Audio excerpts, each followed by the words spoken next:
ജവഹർലാൽ നെഹ്റു ഇന്ത്യയുടെ ആദ്യത്തെ പ്രധാനമന്ത്രിയായി വരുന്ന വേളയിൽ അദ്ദേഹത്തോട് ഒരു ഫ്രഞ്ച് മാധ്യമപ്രവർത്തകൻ, ഒരു സാംസ്കാരിക പ്രവർത്തകനും ഫ്രഞ്ച് മാധ്യമപ്രവർത്തകനായ വ്യക്തി ചോദിക്കുകയുണ്ടായി, നിങ്ങൾ നേരിടുന്ന ഏറ്റവും വലിയ വെല്ലുവിളി എന്താണെന്നാണ്. ബ്രിട്ടീഷുകാരൻ ചവച്ചു തുപ്പി ഇന്ത്യയെ ഉയർത്തിക്കൊണ്ടുവരുന്നതിനേക്കാൾ കൂടുതൽ വെല്ലുവിളി ജവഹർലാൽ നെഹ്റു സൂചിപ്പിച്ച കാര്യം എന്ന് പറയുന്നത് ഇന്ത്യ ഒരു മതാധിഷ്ഠിതമായ രാജ്യമാണ് എന്നാണ്. ആ മതാധിഷ്ഠിതമായ രാജ്യത്തിനകത്ത് ആ രാജ്യത്തെ ഒരു മതനിരപേക്ഷ രാജ്യമായി മുന്നോട്ട് കൊണ്ടുപോവുക, ഒരു മതേതരത്വ രാജ്യമായി മുന്നോട്ട് കൊണ്ടുപോകുക എന്നുള്ളതാണ് എൻ്റെ ഭരണകൂടം നേരിടുന്ന ഏറ്റവും വലിയ വെല്ലുവിളി എന്നാണ് ജവഹർലാൽ നെഹ്റു പറഞ്ഞത്. ആ വെല്ലുവിളി ഏറ്റെടുത്തുകൊണ്ട് മുന്നോട്ട് പോകാൻ ജവഹർലാൽ നെഹ്റുവിന് ശേഷം ഇന്ത്യ ഭരിച്ചിട്ടുള്ള ഓരോ വ്യക്തികൾക്കും ഓരോ പ്രധാനമന്ത്രിമാർക്കും സാധിച്ചു എന്നുള്ളത് ഒരു സത്യം തന്നെയാണ്. അത് ലാൽ ബഹദൂർ ശാസ്ത്രി ആണെങ്കിലും, അത് ഇന്ദിരാഗാന്ധി ആണെങ്കിലും, അത് രാജീവ് ഗാന്ധി ആണെങ്കിലും, ഡോക്ടർ മൻമോഹൻ സിംഗ് ആണെങ്കിലും, നരേന്ദ്ര റാവു ആണെങ്കിലും, അവരെ പോലുള്ള എല്ലാ അധികാരികളും ആ ഒരു വെല്ലുവിളിയെ ഏറ്റെടുത്തുകൊണ്ട് മുന്നോട്ട് പോകാൻ തയ്യാറായിട്ടുണ്ട്. അതേ സമയത്ത് കഴിഞ്ഞ 10-12 വർഷമായി ഇന്ത്യ നേരിടുന്ന ഏറ്റവും വലിയ വെല്ലുവിളി എന്ന് പറയുന്നത് ആ മതേതരത്വം എന്ന് പറയുന്ന ഈ രാജ്യത്തിനകത്ത് സംരക്ഷിക്കപ്പെടേണ്ട ഏറ്റവും വലിയ വെല്ലുവിളി, ആ വെല്ലുവിളി ചോദ്യം ചെയ്യപ്പെടുന്ന രീതിയിലേക്ക് കഴിഞ്ഞ 10 വർഷമായി മുന്നോട്ട് പോവുകയാണ്. നരേന്ദ്രമോദിയുടെ നേതൃത്വത്തിലുള്ള സംഘപരിവാറിൻ്റെ രാഷ്ട്രീയ ശക്തികൾ അവർ മുന്നോട്ട് വെക്കുന്നത് എങ്ങനെയെങ്കിലും നമ്മുടെ നാടിനകത്തുള്ള മതേതര സ്വപ്നങ്ങൾ ഇല്ലായ്മ ചെയ്യണം, അതില്ലായ്മ ചെയ്തുകൊണ്ട് ഒരു ഹിന്ദുത്വ രാഷ്ട്രമാക്കിയിട്ട് നമ്മുടെ രാജ്യത്തെ മാറ്റിയെടുക്കണമെന്നാണ്. രാമരാജ്യം വരുമെന്നൊക്കെ ഇവിടുത്തെ സംഘപരിവാരം പറയുമ്പോൾ ഞങ്ങൾക്ക് ചോദിക്കാനുള്ളത്, ഞാനും ഒരു ഹിന്ദുവാണ്, ഞങ്ങളും ഇവിടുത്തെ രാമനെ ഞങ്ങളും ആരാധിക്കുന്നുണ്ട്. മഹാത്മാഗാന്ധി പറഞ്ഞു വെച്ചൊരു രാമരാജ്യമുണ്ട്.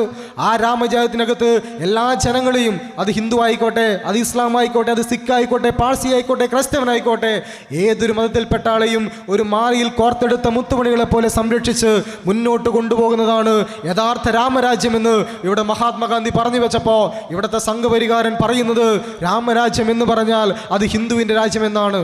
അതിനുവേണ്ടി ഇവിടുത്തെ ന്യൂനപക്ഷങ്ങളെ ഏതൊക്കെ രീതിയിൽ ഇല്ലായ്മ ചെയ്യാൻ വേണ്ടി പറ്റുമോ ആ രീതിയിലൊക്കെ തന്നെ ഇല്ലായ്മ ചെയ്ത് മുന്നോട്ട് കൊണ്ടുപോകുന്ന ഒരു കാലഘട്ടത്തിലൂടെയാണ് പ്രിയമുള്ളവരെ നമ്മൾ മുന്നോട്ട് പോകുന്നത്.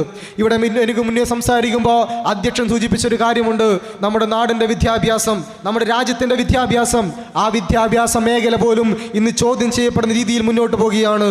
കേവലം നീറ്റ് പരീക്ഷയുടെ ആ ഒരു ഉത്തരവ് ഇല്ലാതാക്കി എടുക്കുക മാത്രമല്ല, അതിലുപരിയായിക്കൊണ്ട് നമ്മുടെ കുട്ടികൾ പഠിക്കുന്ന സിലബസുകൾ, അത് CBSE സിലബസുകൾ, ആ CBSE സിലബസിനകത്ത് പോലും ഇന്ന് ഈ രാജ്യത്തിനകത്ത് കാവ്യവൽക്കരണം നടപ്പിലാക്കിക്കൊണ്ട് നേരത്തെ പറഞ്ഞു വെക്കുകയാണ്, ഇവിടുത്തെ ന്യൂനപക്ഷങ്ങൾ കടന്നുകയറ്റക്കാരാണ്, അവർ പുറന്തള്ളപ്പെടേണ്ട കാര്യങ്ങൾ നമ്മുടെ കുട്ടികളുടെ മനസ്സിനകത്ത് പോലും വിഷലിപ്തമാക്കുന്ന രീതിയിൽ കുത്തിവെച്ചുകൊണ്ട് നമ്മുടെ വിദ്യാഭ്യാസത്തിനകത്ത്, നമ്മുടെ കുട്ടികൾ പഠിക്കുന്ന പാഠപുസ്തകത്തിനകത്ത് പോലും വംശീയതയുടെയും അതോടൊപ്പം തന്നെ വർഗീയതയുടെയും വിഷവിത്തുകൾ പുൽകാൻ വേണ്ടിയിട്ട് ഇവിടെയുള്ള ഭരണാധികാരികൾ തയ്യാറാകുന്നു. എന്തിനേറെ പറയുന്നു, ന്യൂനപക്ഷ കമ്മീഷൻ, നേരത്തെ ജവഹർലാൽ നെഹ്റു പറഞ്ഞതുപോലെ ഈ നാടിനകത്ത് മതേതരത്വം സംരക്ഷിക്കാൻ അതിന് ഏറ്റവും ഉദാത്തമായ കാര്യം ഈ നാടിനകത്തുള്ള ന്യൂനപക്ഷങ്ങളെ സംരക്ഷിക്കുക എന്നുള്ളതാണ്.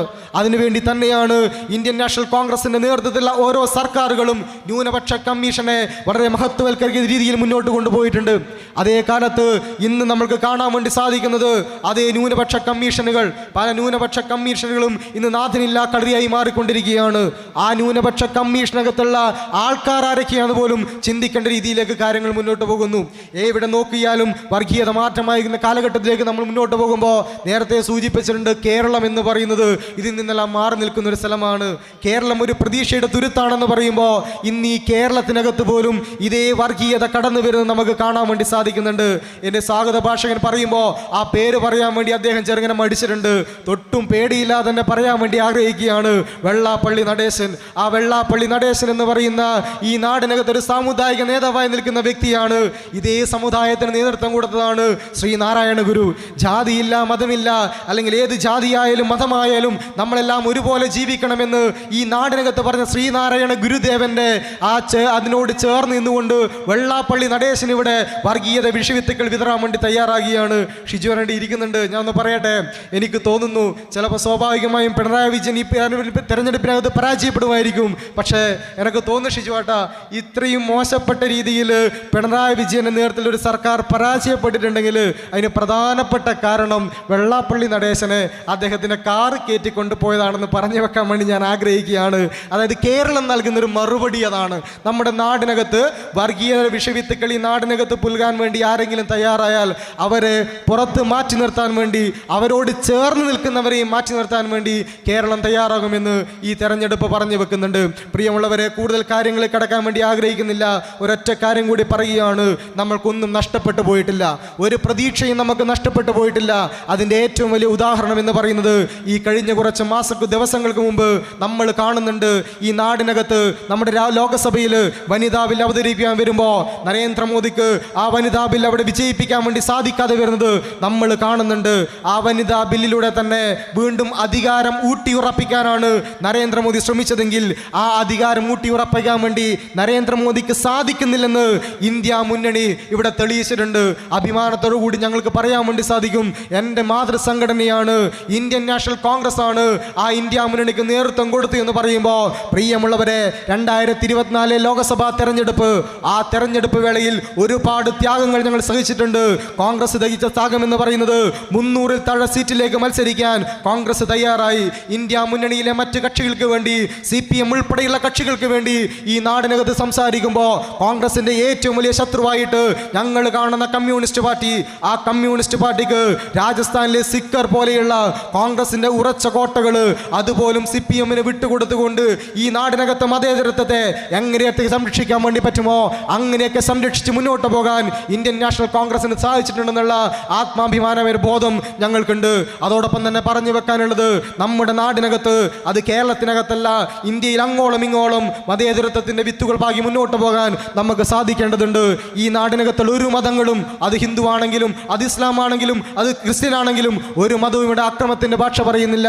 ഇവിടുത്തെ ഹിന്ദുക്കളെയൊക്കെ അക്രമകാരികളാണെന്നും അതോടൊപ്പം തന്നെ ഇവിടുത്തെ ഹൈന്ദവർ വാളെടുത്തുകൊണ്ട് ന്യൂനപക്ഷങ്ങളെ ആക്രമിക്കണമെന്നും സംഘപരിവാരം പറയുമ്പോൾ ഞങ്ങൾക്ക് ചോദിക്കാനുള്ളത്, ഹിന്ദു മതത്തിലെ ആദ്യത്തെ ശ്ലോകം മാനിഷാദ, അരുത് കാട്ടാള, ഒരിടക്കുരുവിക്ക് നേരെ പോലും നീ അസ്ത്രമെയ്യരുത്, മാനിഷാദ പ്രതിഷ്ഠാന്ത്വ മഹമാ ശാശ്വതീ സമ യൗഞ്ചമിഥുനാദേക മമതീ കാമമോഹിതം.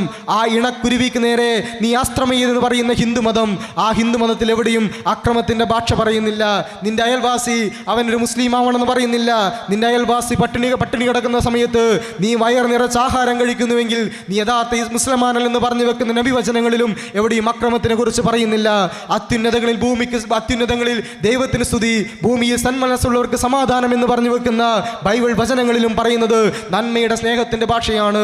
അതുകൊണ്ട് തന്നെ പ്രിയമുള്ളവരെ, ഞങ്ങൾക്ക് പറഞ്ഞു വെക്കാനുള്ളത്, നമ്മുടെ നാടിനകത്ത് എല്ലാ ജനങ്ങളും സാഹോദര്യത്തിൽ ഊന്നിക്കൊണ്ട് നല്ല നാളേക്ക് വേണ്ടി, നല്ല രാജ്യത്തിന് വേണ്ടി, നല്ല കേരളത്തിന് വേണ്ടി നമുക്ക് മുന്നോട്ട് പോകാം എന്ന് മാത്രം സൂചിപ്പിച്ചുകൊണ്ട് ഈ സ്നേഹി കുടുംബ സംഗമത്തിന് എല്ലാവിധ അഭിവാദ്യങ്ങളും നെഞ്ചിൽ നിന്നോട് ചേർത്ത് പിടിച്ച് ആശംസിച്ചുകൊണ്ട് നിർത്തുകയാണ്. നന്ദി, നമസ്കാരം, ജയ് ഹിന്ദ്.